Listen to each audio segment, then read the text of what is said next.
Gracias por dedicar unos minutos a ver este vídeo sobre el rapto de la iglesia. Hace unos días atrás estuve grabando un largo vídeo mostrando las pruebas históricas, nombres, fechas de todos aquellos que antes que John Darby o Scofield enseñaron sobre la bendita esperanza del rapto o arrebatamiento de la iglesia. Escuché varios vídeos que hablaban de que esto había sido una invención de Scofield durante esos años. La información realmente era muy triste, ya que era una falsedad absoluta. Sin embargo, el hermano que la presentó lo presentaba como si esto fuera un hecho probado. Y esto es algo que me preocupa en los términos teológicos, no solamente de este tema, sino de otros muchos más, donde hermanos, tal vez sinceros, y espero que haya sido por ignorancia, presentan solo parte de la verdad, olvidando una gran parte que por supuesto contradice lo que ellos creen. Por eso es necesario tener el espíritu de Berea y, como los bereanos, escudriñar las escrituras si es verdad lo que algunos pastores dicen. En este tiempo quiero también compartiros algo y soy muy sincero con vosotros. El vídeo que grabé unos días atrás hacía un calor tremendo aquí en una de mis oficinas y pensé que, bueno, es igual, lo voy a grabar, no pasa nada, hace calor, aguantaré. La realidad es que esta misma camisa roja que llevaba se empapó de sudor, era horrible y no creo que sea muy agradable de ver, aunque la información es buena. Entonces lo que he pensado es esto. Voy a hacer un vídeo corto, este vídeo, explicándoos lo que es el rapto y por qué yo creo en las evidencias históricas y en las pruebas bíblicas de que el rapto de la iglesia acontecerá antes de la tribulación. Y por lo tanto, aquellos que creen algo diferente están equivocados. En este vídeo también os quiero decir que dejaré abajo un link con todo el material. Son de hecho, y lo tengo aquí, más de 20 páginas donde se demuestra históricamente desde los padres de la iglesia hasta el año 1700, casi 1800, un montón de hermanos, teólogos, escritores que defendían la verdad de un rapto antes de la tribulación. Ahora, voy a ir a las escrituras y os invito a tomar vuestra Biblia y también abrirla. Os he invitado a tomar un café, así que si tenéis un café a mano, aprovechad estos momentos. Los pasajes clásicos relacionados con la doctrina del arrebatamiento de la iglesia se encuentran en 1 de Tesalonicenses y también en Corinto. Todos entenderéis la palabra arrebatamiento, sobre todo aquellos que sois creyentes la habéis escuchado más de una vez. Viene de un término griego harpazo, que es un poco difícil de traducir, tiene la idea de ser tomado con fuerza, de ahí la idea de un arrebato o arrebatamiento, o en latín raptum, rapto. Voy a leer el pasaje en 1 Tesalonicenses capítulo 4 y versículo 13, dice así: Tampoco queremos, hermanos, que ignoréis acerca de los que duermen, para que no os entristezcáis como los otros que no tienen esperanza. Ahora, los que duermen aquí son hermanos que han muerto y están esperando la resurrección del cuerpo. Dice así el versículo 14: Porque si creemos que Jesús murió y resucitó, así también traerá Dios con Jesús a los que durmieron con él. Y esto es muy interesante, porque dice que Jesús, que murió y resucitó, traerá Dios con Jesús a los que durmieron con él. O sea que hay un regreso de Jesús y los santos que han fallecido. Sigamos leyendo. Por lo cual os decimos esto en palabra del Señor, que nosotros que vivimos, no los que han fallecido y están ahora regresando, sino que estamos vivos, que habremos quedado hasta la venida del Señor, no precederemos a los que durmieron, no vamos a ir delante de los que ya han fallecido, porque el Señor mismo, con voz de mando, con voz de arcángel y con trompeta de Dios, descenderá del cielo, y los muertos en Cristo resucitarán primero. Ahora, esto es interesante porque hasta aquí hablaba de aquellos que duermen volverán con Jesús, Dios traerá con Jesús a los que durmieron en él. Versículo 14. Pero aquí ahora nos dice que aquellos que están durmiendo, que han muerto, que han fallecido, los muertos en Cristo, resucitarán primero. Y la idea de resucitar es tener un cuerpo glorificado. Versículo 17. Luego nosotros, los que vivimos, los que hayamos quedado, o sea, todavía estamos vivos y hayamos quedado hasta ese momento cuando Cristo esté regresando con aquellos que durmieron y Él los resucite para darles un cuerpo glorificado, y nosotros que estamos vivos, nosotros entonces, versículo 17, seremos arrebatados, ahí está la palabra, juntamente con ellos en las nubes para recibir al Señor en el aire, y así estaremos siempre con el Señor. Y este versículo 17 da una información muy importante, que es, vamos a encontrarnos con el Señor en las nubes.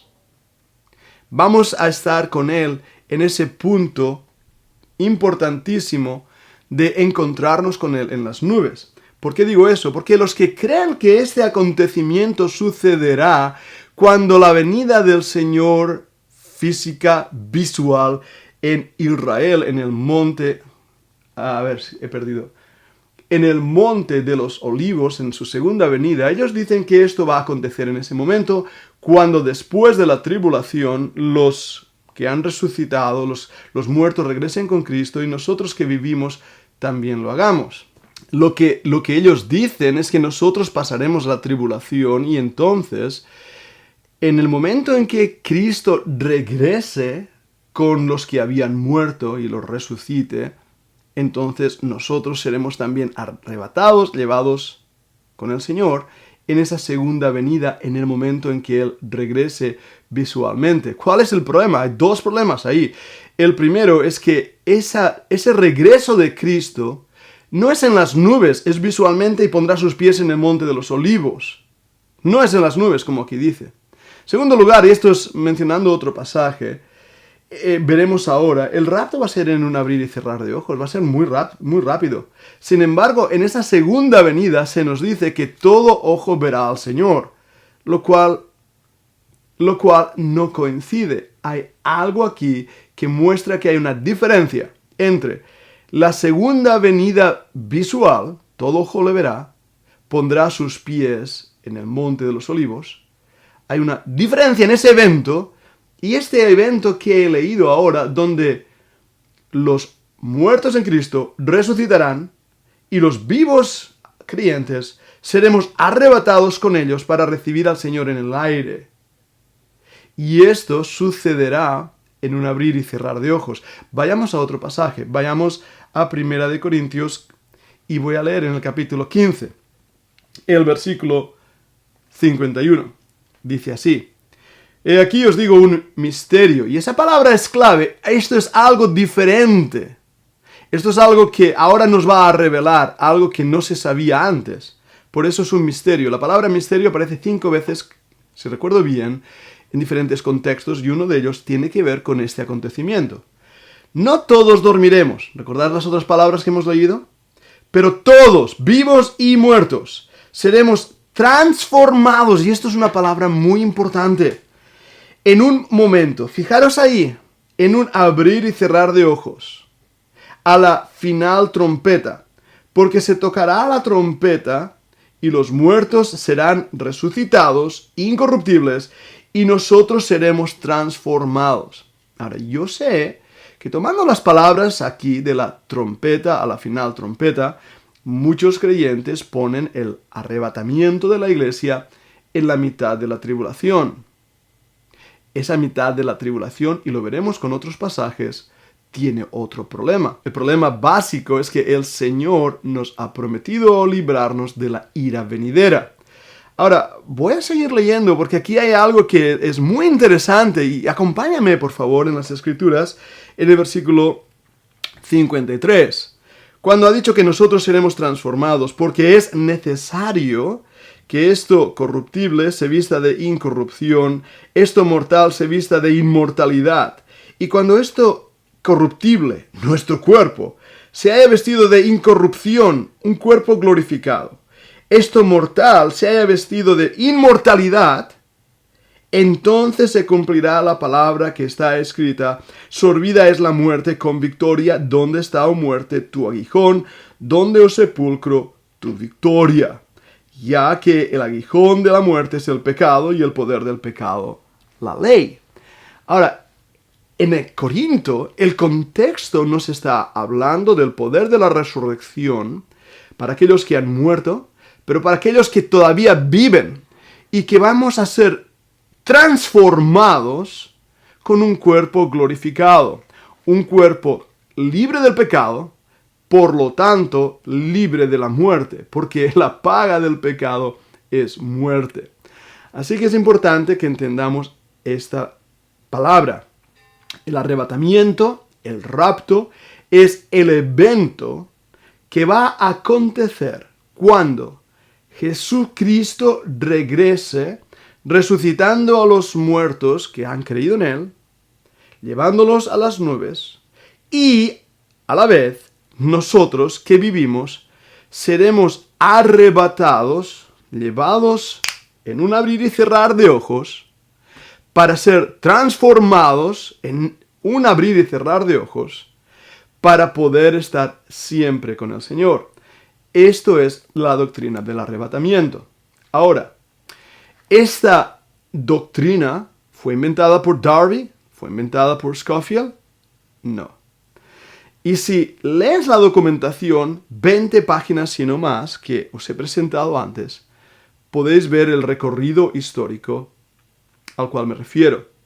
Voy a hacer una breve mención en este vídeo de algunos de estos hermanos, pero os animo a que vosotros mismos leáis la documentación. Ahora, si queréis reíros un poco y ver cómo sudo igual que ahora, os invito a que forméis parte de nuestra comunidad, porque lo voy a poner en la comunidad solamente para los que forman parte, para nuestros estudiantes. Ellos me conocen, saben cómo soy, saben mi carácter y no les va a importar verme sudar mientras defiendo la verdad histórica del arrebatamiento de la iglesia. Pero bueno, antes que siga sudando, vamos a abrir las escrituras y te invito a que sigas con algunos pasajes. Yo lo que voy a hacer ahora, no voy a abrir las escrituras, voy a enchufar las escrituras. Si tienes un iPad, un teléfono, smartphone, tienes la Biblia ahí, es mucho más rápido. Así que te invito a que lo hagamos.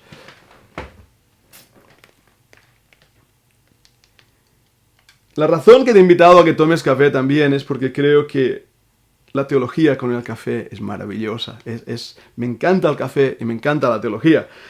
Pero vamos a ver la Biblia. Vamos a ver la Biblia en algunos pasajes que son importantes. Hemos estado hablando de 1 Corintios 15 especialmente y 1 Tesalonicenses 4. Ahora, estoy usando, no sé si lo veis, las notas de nuestro seminario teológico. Esto lo he escrito yo, forma parte del curso de Escatología Bíblica, una mirada al futuro. Si quieres suscribirte a este curso, te dejo en la caja también el link.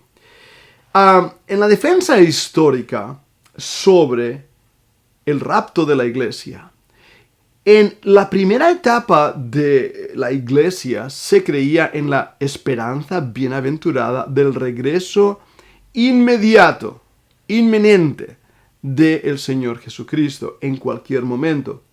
En ese aspecto, los hermanos estaban preparados para ir con el Señor en el aire y librarse de la muerte. Lo mismo dijo Pablo, que él esperaba ese retorno. Esa idea se recoge no solo en los apóstoles, sino en aquellos que tomaron el lugar de los apóstoles. Los que llamamos, y no me gusta el nombre, los padres de la iglesia.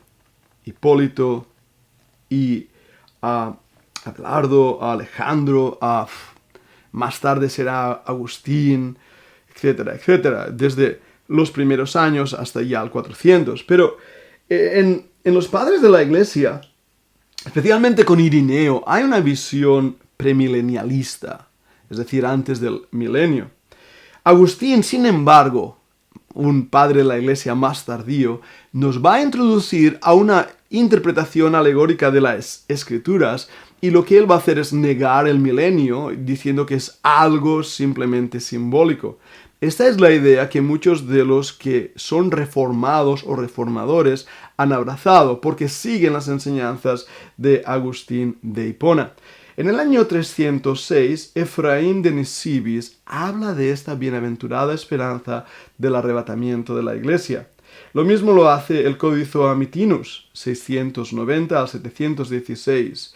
Hablando del Salmo 22, utiliza una palabra ahí que es pars raptismum en latín. Pero fijaros que estamos hablando del año 690. No he hablado del pastor de Hermas, de la Didaqué. Ahí también lo menciona y lo podréis ver en el documento que os adjunto. El hermano Dalcinus en el año 1307 defiende también la posición del rapto pretribulacional. Esta idea fue abrazada por los anabaptistas, y los anabaptistas, especialmente con Baltasar Humeyer, fueron quienes más defendieron esta posición bíblica. Ahora, Calvino y Lutero tienen verdaderos problemas en poder definir y defender esta postura. Básicamente, Calvino no entendía la escatología, para Lutero tampoco, y ellos tenían un énfasis más en las doctrinas de la gracia, en la justificación por la fe. Por eso fue su énfasis doctrinal. Eso no quiere decir que antes de ellos no se hubiera enseñado la justificación por la gracia. Sería una ridiculez creer esto. Y que ellos fueron los primeros en enseñar estas doctrinas. Lo mismo pasa con la doctrina del arrebatamiento. Es cierto que Scofield, Darby, y no solo ellos, muchísimos más en esa época, donde hay un incremento del interés escatológico, empiezan a hablar de estas cosas. Pero como estoy mencionando aquí y en el escrito que tenéis debajo, son cientos los hermanos que van a hablar de estas cosas. James Orr, en su libro El desarrollo del dogma, hace también una buena defensa de este tema, y podéis buscar el libro de James Orr. A veces sus obras están en inglés, no en castellano. Joseph Mead, 1586, es el padre del premilenialismo inglés. En Inglaterra, este hermano Joseph Mead va a hacer mucho énfasis en este tema. Y también otro llamado Chris Mather, no sé si lo pronuncio bien, en el año 1639, él fue un puritano. Peter Johneu en 1637 y sobre todo John Hill en el año 1697. Estoy hablando aquí de las épocas y ya digo, son 12 nombres que he mencionado, pero en el documento que os adjunto es impresionante la lista que hay. Bueno, ya estoy sudando, este no es un buen lugar para grabar, pero hey, vale la pena, ¿verdad que sí? ¿Estás conmigo? ¿Estás conmigo? Muy bien, mira, tomemos la Biblia. Vamos a nuestro app de Biblia, vamos a abrir ahí el app de Biblia y vamos a leer algunos pasajes rápidamente en 1 de Tesalonicenses 1:10. Ahora, ¿qué es lo que vamos a estar viendo? ¿Qué es lo que vamos a estar viendo en estos pasajes? Primeramente, 1 Tesalonicenses 1, versículo 10. Mira lo que dice. Y esperar de los cielos a su Hijo, al cual resucitó de los muertos, o sea, Cristo, a Jesús, quien nos libra de la ira venidera. Interesante. Porque estamos esperando de los cielos, es el regreso, para ser librados de la ira venidera. Y esa expresión, ira venidera, nos recuerda al tiempo de ira predicado, mencionado, profetizado en el Antiguo Testamento sobre el castigo de Dios a la humanidad. Tiempo de ira, tiempo de angustia para Jacob, es la palabra utilizada. Vamos a otro pasaje en 1 Tesalonicenses, capítulo 5, y vamos a ver el versículo 9, donde dice lo siguiente: porque no nos ha puesto Dios para ira, sino para alcanzar salvación por medio de nuestro Señor Jesucristo. ¿Lo veis lo claro que es este versículo? Dios no nos ha puesto para ira. Dios nos va a librar de la ira venidera. Y por supuesto podemos decir, bueno, aquí se está refiriendo al infierno y esto no es para que no al infierno. Bueno, hay un problema aquí, y es que los que somos creyentes sabemos que ya hemos sido librados del infierno. Pero el pasaje en el contexto se está refiriendo a ese tiempo de ira que vendrá sobre todo el mundo. Es una palabra, ira, utilizada a diferencia de juicio o de infierno, porque se refiere justamente al tiempo de la ira del Dios Todopoderoso. Segunda de Tesalonicenses, vamos al capítulo 2, versículos 6 y 7, y si estáis conmigo, vamos a ver ahí ese pasaje en Segunda de Tesalonicenses. Vamos al capítulo 2, os he dicho, ¿verdad? No, perdonadme. Segunda de Tesalonicenses 2, sí, versículos 6 y 7. Y ahora vosotros sabéis lo que lo detiene, a fin de que a su debido tiempo se manifieste. Está hablando del hijo de perdición, está hablando del anticristo. Y hay algo que detiene su manifestación. Porque ya está en acción el misterio de la iniquidad. Otra de esas palabras de misterio. Este misterio de la iniquidad es la obra de Satanás y está preparándose, está funcionando ya en los días del escritor Pablo. Pero dice, solo que haya quien al presente lo detiene, hasta que él, es un determinante, pronombre personal, a su vez sea quitado de en medio. ¿Quién es él? Creemos que él y ese alguien que impide la manifestación de el hijo de perdición es el Espíritu Santo. ¿Cuándo será el Espíritu Santo desaparezca de la tierra? Cuando su iglesia desaparezca de la tierra. Voy más adelante. El Espíritu es retirado de la tierra y la iglesia se queda sin él, cosa que no puede ocurrir si leemos Juan 14, 16. ¿Entendéis lo que estamos diciendo aquí? Si el Espíritu es retirado, su función es retirada, entonces, ¿qué hace la iglesia sin él? La iglesia de Cristo, aquí en la tierra, durante la tribulación, durante el tiempo de la ira, se quedaría sin la obra del Espíritu Santo. Esto, hermanos, contradice las doctrinas básicas de la palabra de Dios. Voy más adelante en mantener algo que es importante. Y es la tipología bíblica. Ahora, la Biblia, cuando estudiamos las Escrituras, lo estudiamos también en conceptos en inglés se llama patterns, ejemplos, patrones bíblicos. Y un patrón bíblico estupendo para entender estas doctrinas del rapto o arrebatamiento es Lot y Noé. Noé fue librado en el juicio, ¿verdad? Entró Noé en el arca y empezó el diluvio. Dios lo protegió y no empezó el diluvio hasta que tenemos ahí un patrón de protección en el juicio. El arca, bien sabemos, tipología bíblica, simboliza la salvación. Bien, voy a Lot.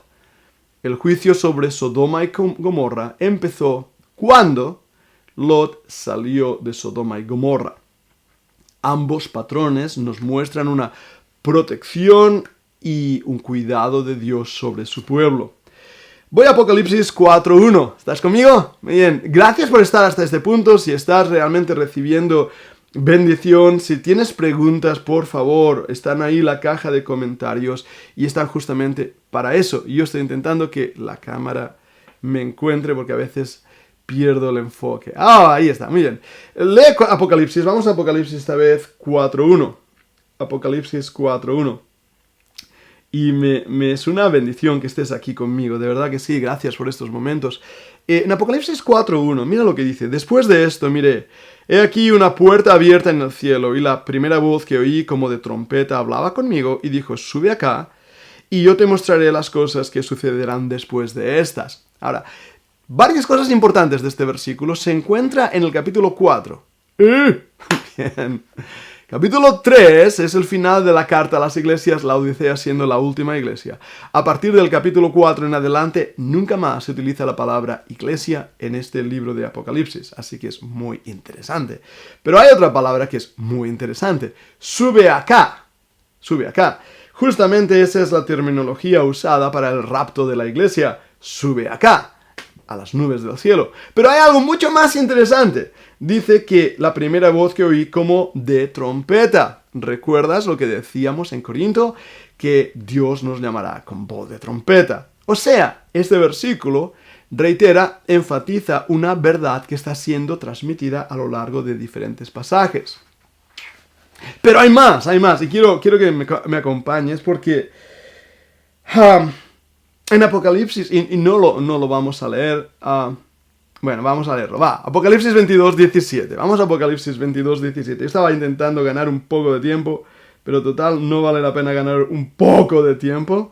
Si estás conmigo 2 minutos más, seguro será de bendición. Apocalipsis 22, versículo 17, dice así: el espíritu y la esposa dicen, ven, ven. Y el que oye diga, ven, y el que tiene sed, venga, y el que quiera, tome de agua de la vida gratuitamente. Me encanta este versículo. El que quiera, el que quiera, una invitación para todo aquel que quiera creer, tome del agua.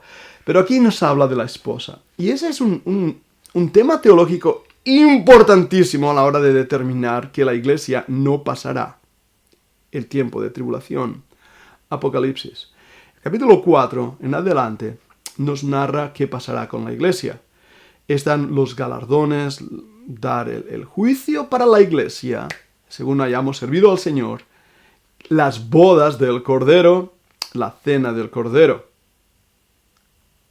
¿Cómo puede pasar todo eso mientras aquí en la tierra está pasando la tribulación? Si la iglesia está aquí en la tierra, ¿veis que no tiene lógica? La única manera que pueda haber las bodas del Cordero, la cena del Cordero, el galardón a la iglesia, es que la iglesia sea llevada a las nubes con el Señor. Y eso es un punto que se muestra en Apocalipsis. Apocalipsis 19, 1 al 9.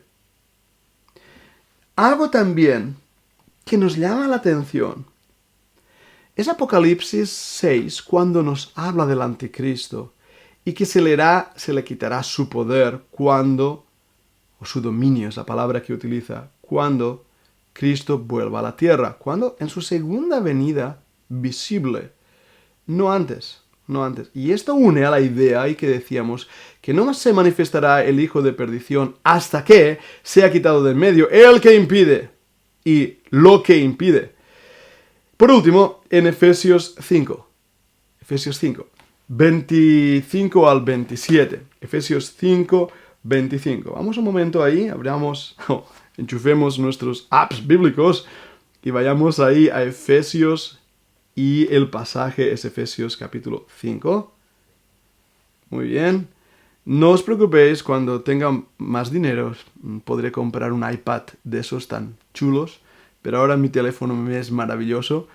Así que si tú tienes un iPad, más rápido que yo seguro has sido. Bien, Efesios 5, 25. Efesios 5, 25. ¿Dónde está el 25? Aquí, mira lo que dice. Maridos. Estamos hablando del arrebatamiento, ¿por qué hablo maridos? Sigo leyendo. Maridos, amad a vuestras mujeres, así como Cristo amó a la iglesia y se entregó a sí mismo por ella, para santificarla, habiéndola purificado en el lavamiento del agua por la palabra. Y versículo 27. A fin de presentársela a sí mismo una iglesia gloriosa que no tuviese mancha, ni arruga, ni cosa semejante, sino que fuese santa y sin mancha. Amado hermano, yo amo mucho a mi esposa. Es el tesoro que tengo aquí en la tierra. Cristo ama mucho a su iglesia. Es el tesoro que Él compró con su sangre. Como marido, esposo, padre, defiendo con mi propia vida lo que amo. Defiendo a mi amada esposa. ¿Tú crees que el Cordero dejaría a su novia sufrir la ira del Cordero? ¿Su propia ira? ¿No crees más bien, de una manera lógica, que rescataría a su amada princesa del tiempo de angustia, dificultades y sufrimiento? Yo lo creo por lógica humana, pero más lo creo por lo que la palabra de Dios en el teléfono o en el texto dice. La ira no es para la iglesia. La bendita esperanza del arrebatamiento pretribulacional de la Iglesia fue creída, defendida, predicada y anunciada desde los hermanos en Tesalónica y Corinto, pasando a lo largo de los primeros siglos de la historia del cristianismo, los padres de la Iglesia, siendo promulgada por grupos que no estaban dentro del catolicismo romano agustiniano, sino que creían como los anabaptistas en esa bendita esperanza. El relevo fue tomado más tarde por los puritanos, ya que los reformadores poco hablaron de ello, aunque algunos lo hicieron, como verás en mis notas, que te invito a leer. Por lo tanto, decir que es una invención de Darby es una falacia. No me gusta decir mentira porque no quiero decir que algunos de estos hermanos que han hecho estos vídeos son mentirosos. Es un insulto y no quiero usarlo. Más bien creo que son buenos hermanos que ignoran estos datos y han presentado lo que han escuchado o leído de algún otro libro, pero no de la investigación histórica que estamos haciendo. Y yo quiero pedirte, hermano mío, que confíes en esa bendita esperanza y que ningún hombre te la robe. El Señor viene y viene pronto. Su llamado de voz de trompeta será desde las nubes. Nos reuniremos con Él y puede ser hoy mismo. ¿Estás preparado? Porque el Señor puede venir en este mismo instante a por su iglesia. Gracias por escucharme, gracias por haber estado aquí conmigo, pasando calor, tomando café, disfrutando de la palabra del Señor. Y si te ha sido de bendición, dímelo, anímame. A veces una palabra de ánimo ayuda muchísimo. Si tienes preguntas, también déjalas ahí en el cuadrito de preguntas, intentaré responderlas. Ora, que Dios nos ayude y nos bendiga. Oh, sí, suscríbete al canal, dale a la campanita. Vale la pena, los cristianos nos encanta tocar campanas, ¿verdad que sí? Así que hazlo y si Dios lo permite, nos tomaremos un café juntos en el próximo vídeo. Gracias, bereanos. Un abrazo desde España.